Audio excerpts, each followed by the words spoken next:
যে বাংলা বাক্যের শেষে যদি কেমন হয় থাকে, আমরা এই ধরনের অনেক কথা বলি না, যে গান গাইলে কেমন হয়, রান্না করলে কেমন হয়, ঘুরতে গেলে কেমন হয়, খাইলে কেমন হয়, না খাইলে কেমন হয়।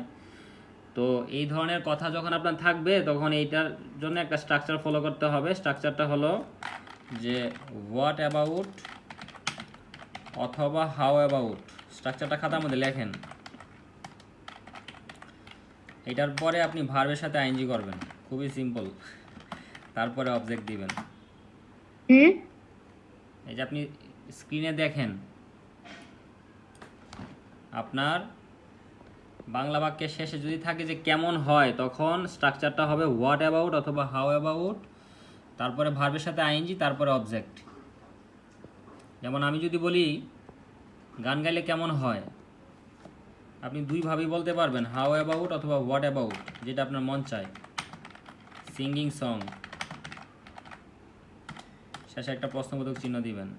সেমভাবে আপনি হোয়াট অ্যাবাউট দিয়ে বলতে পারবেন, হোয়াট অ্যাবাউট ট্রাভেলিং, যে ঘুরতে গেলে কেমন হয়। যে আপনি দিলেন যে ট্রাভেলিং টু মঙ্গোলিয়া, যে মঙ্গোলিয়াতে ঘুরতে গেলে কেমন হয়। So what about travelling to Mongolia বা how about travelling to Mongolia. Very simple structure. বুঝতে পারছেন?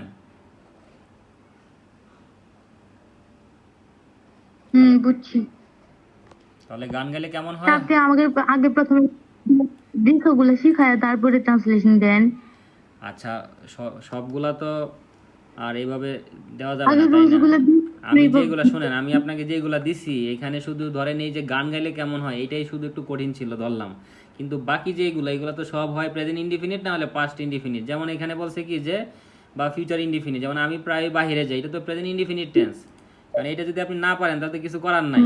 যেমন এখানে প্রায় মানে কি আপনি সামটাইমস বা অফেন বললেন, সামটাইমস মানে অথবা অফেন, যে আই গো আউটসাইড অথবা আই গো আউট, যেটাই দেন, তাই তো আপনার সেন্টেন্স শেষ।